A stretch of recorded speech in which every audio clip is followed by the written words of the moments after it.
what we as higher education institutions are trying to do is create that environment, a safety net for the entrepreneurs to make failures. We as university are trying to create that environment that can be safe for you to fail, for you to have that comfort that there is somebody whom you can go back to help you come out of it. And that's where I think angel investors come in as well. And I mean, we are going to talk to two angel investors today who've got a lot of experience in terms of investing into startups. And what's the beauty for startups with angel investors is that there is no sword of the debt hanging on their heads. I think, when the investment is there, it is for equity. Of course, they do expect the return on their investment, but they also know that they can mentor you. And they are prepared to lose some of it because I think that's what they are, angel investors. But they lose on a lot of business, but in the ones they make, they do expect to make a good return. So we can hear from Abu, what do they expect from these startups to be that we are making out as entrepreneurs from higher education institutions? Over to you, Abu. Awesome. All right. So in terms of my talk this afternoon, I'm going to keep it short. The question I've been asked to answer is, what does that end product need to look like? And I'm going to try and give you a window on what an ideal entrepreneur should look like. And hopefully you then can work backwards from there to try and provide those building blocks that get the entrepreneurs to where we need them to be investment ready.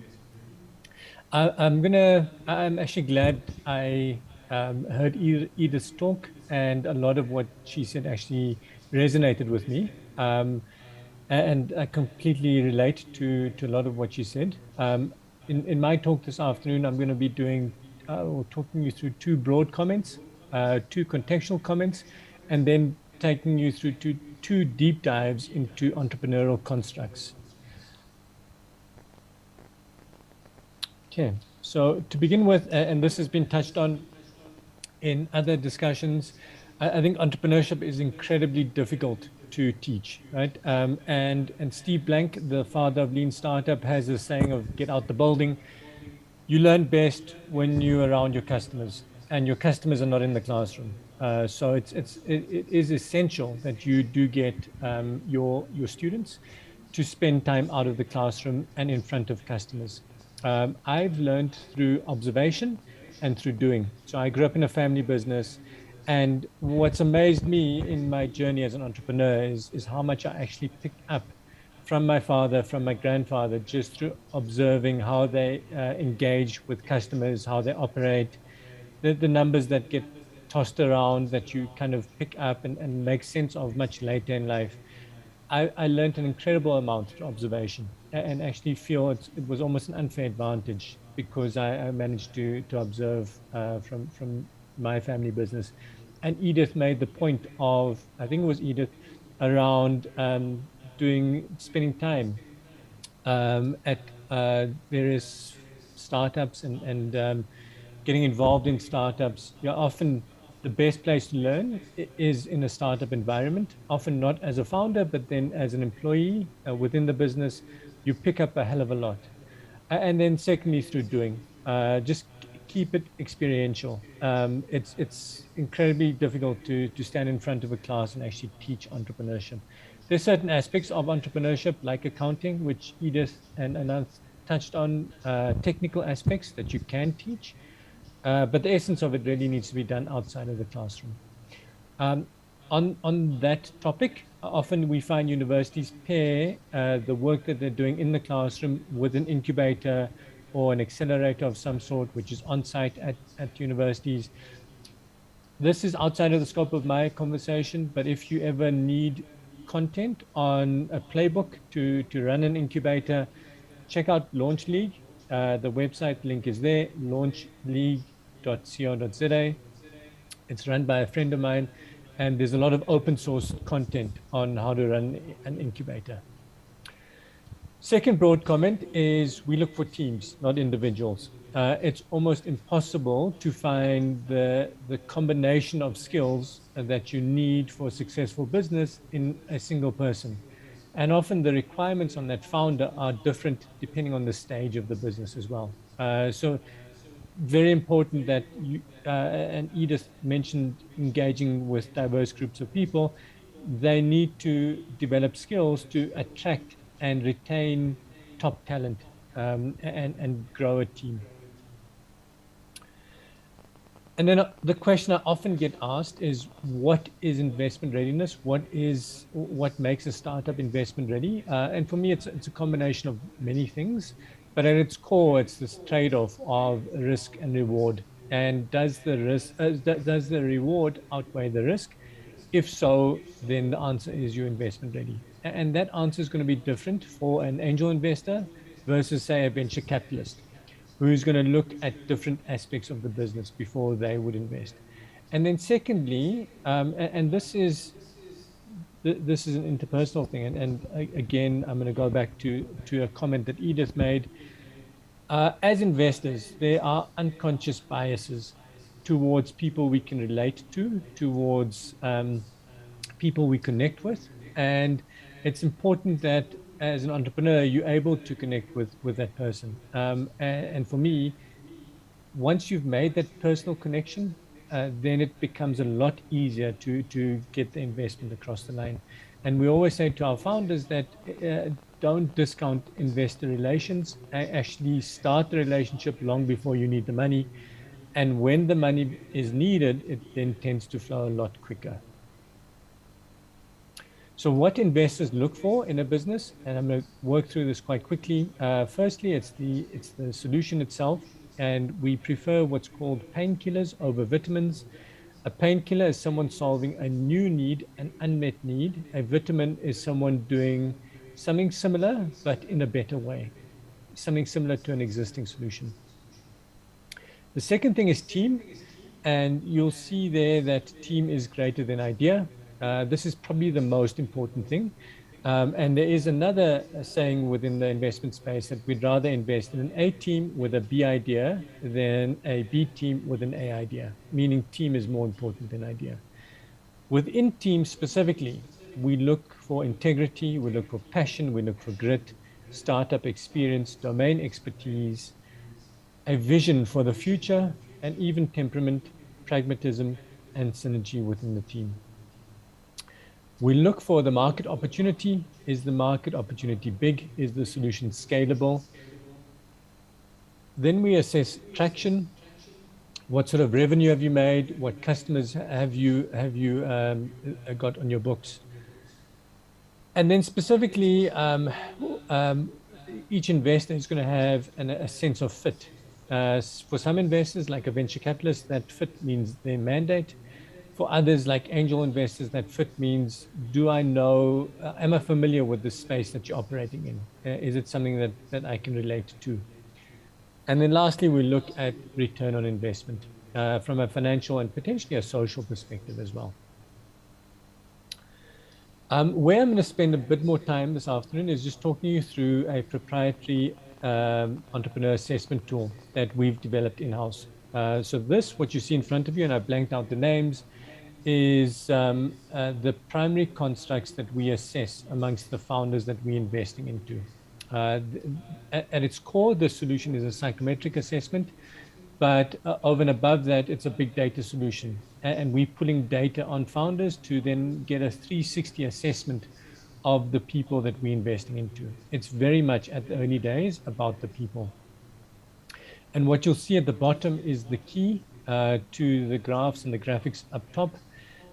We look for those 7 characteristics within our founders. So achievement, a sense of achievement, sense of independence, a sense of ingenuity, resilience, risk-taking, self-efficacy, and social intelligence. And in terms of this particular team, and what you'll normally find is that within any one individual, you often find shortcomings. You often find areas which are underdeveloped. But what you're looking for is a cross-section across the team where they've got complementarity there's this element of complementarity, and where one is short, the other one kind of makes up for it. I'm going to pass over this particular slide. Essentially what this is our definition of achievement, ingenuity, and so on. But it is available should you want to come back to it at some point in the future. And then secondly, this tool also shares with us a group of almost 20 secondary constructs. And you'll see them in the key just below the graphics there: action, ambition, appetite, assertiveness, autonomy, confidence, empathy, flexibility, innovation, learning, locus of control, persistence, recovery, relationship building, relationship leveraging, structure, task focus, and work ethic. This is a tool that we've developed in-house. And as you can see, if my job today is to answer the question, what should that end product look like? It should be a combination of the constructs and the secondary constructs that I've just mentioned here. And these elements are almost impossible to teach in class. But it's stuff you learn over time as an adult. So hopefully that's given you some good context. I know I've got a colleague who's in the room with you who's going to be speaking next, but that is it from my side. I'll stay online for questions. Thank you, Abu. Let's give him a big round of applause. Thank you for joining. Next. So Sebo Steve Tavia is an investment and development professional with over 20 years of professional experience in finance, consulting, impact investing, and has venture capitals in Europe, Africa. So he is an ideal angel investor who can tell us more about what we need to produce in terms of graduates. So I'm not taking more time, so over to him. Thank you very much, Tukaya. So, good afternoon, everybody. Yeah. So, essentially, I mean, Abu has talked about a lot of the criteria that we look at as an investor. Maybe as an introduction, if any of you is interested in angel investing, there's a current program by the Africa Angel Academy that trains angel investors across different continents, different countries on the continent. And there's actually an information session today or tomorrow about angel investing for Ghana, Kenya, and a number of other countries on the continent. So maybe to give you a bit more context, we've set up Accra Angels Network in Ghana in 2018 to support angel investors and essentially invest in companies between Ghana, Kenya, Nigeria, and other geographies. What Abu has mentioned is very critical. Essentially, as an angel investor, I currently have a portfolio of 20 companies across the continent, 5 of which are in Ghana. And the essential criteria is team for me. The team, as mentioned earlier, is a critical one. But I think it's quite interesting that these testimonies were from 2 women. And I'll tell you the story of how I got into angel investing so that I really understand that. I started angel investing when a lady approached me, a Ghanaian actually for that matter, approached me when I was living in London, and essentially she wanted to set up Chop Pot. Essentially Chop Pot then was simply providing Ghanaian food, jollof rice, beef stew, goat stew, etc. in little pots that would be available in the the supermarket in London. Sainsbury, Tesco's, the international shops like that. She actually set it up. And to the extent that she was so successful that she even had a retail shop called Chop Pot. For 5 years, I've been on Skype calls. Her apartment burnt because she was cooking there. She was 6 months in the hospital with some face issues. But she had the grit. The business thrived despite all of those things that happened.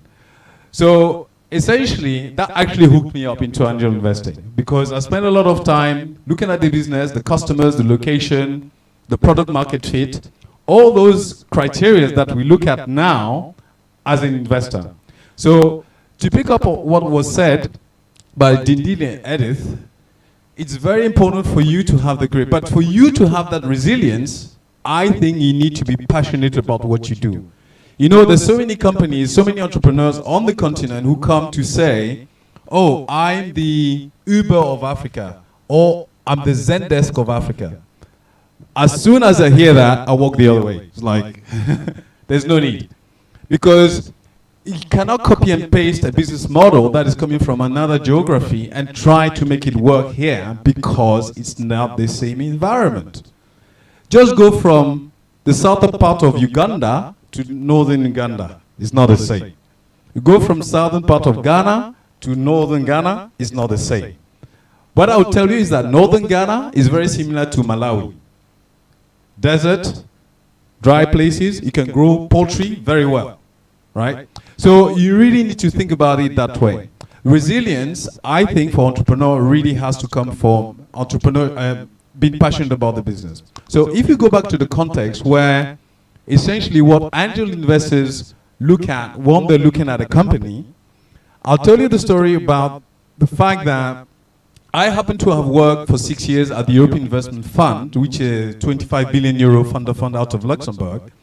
And I really had the opportunity to look at technologies that are coming out of university and TTOs, tech transfer offices, right? And what we did then was to help set up funding and support for both alumni of those universities, PhD researchers, and pair them with business people who help them spawn those innovations, right? So that's one of the solutions, right? And I think it was Dintle who mentioned it, the opportunity really to set up systems whereby alumni of the universities can come back and support people who are from the universities, number one. Number two, guess what? Those alumni, they're a bit more senior, they have money. They can be the angel investors, right? But they will only do that when there is a relationship that is built over time. And that's what Abu was talking about. Essentially, actually, I even had the experience here. I was asked to go for a meeting with a gentleman at ANC Mall, just here in East Legon. The person comes with a laptop, does a nice presentation, we engage and everything. Immediately the person asked me, and that was the first time I met the person, oh, can you invest $50,000? I looked at the person and I said, okay, I'll think about it. That doesn't work for angel investors. You cannot meet somebody the first time, do a presentation and expect the money. I think that particular person had the Silicon Valley mindset, do a presentation, people drop you coins. It doesn't work. You need to develop a relationship, make the person understand your business, your passion, and especially, develop that relationship where you actually take that person to your customers, your team, they get to know you before you invest. So the mentioning of the experiential development of entrepreneurs is very important. And actually, what I would even add to that is, if there is a possibility to develop a network of potential funders, and I would say a mix of grants, so I'm not totally against grants, but a mix of grants and commercial capital angel investors, that would also help a lot of the investees. And I'll give you also an example that we did here and in Kenya, notably at the University of Legon here, is to set up a program whereby we have a co-working space, a lab, fab lab or engineering lab, alumni fund with alumni coaching abilities, right? And then especially a separate angel fund that essentially attracts external capital from the alumni to support the entrepreneurs, right? And that is a nice combination because that means that PhD researchers or students who are willing to go to the field, try things, they have maybe a bit of grant funding to do that. And then the next stage is they have a space where they can work, develop those ideas. And it doesn't always need to be one university doing its own thing. You can consider several universities coming together to set up something that is common, more power, collaboration. And then the next stage is, okay, you got an incubation, acceleration, and you do not need to own those programs. You can get an operator who knows how to do that to support you, right? So it doesn't need to be done on your own. And then the next phase is build a network of potential angel investors who are idea alumni because they have the relationship with the university, right? And beyond to help that. Okay? And so, essentially, for time, there is a great opportunity for angel investors to engage, and the relationships need to be built over time for us to come. So in summary, for me, you know, we also always say it in Africa, it takes a village, right, to educate kids. And that village is the universities, plus the alumni, plus other people who are willing to support with grants and investment. And I'll be the first one to come to Boto and make investment. Thank you. Thank you, Steve.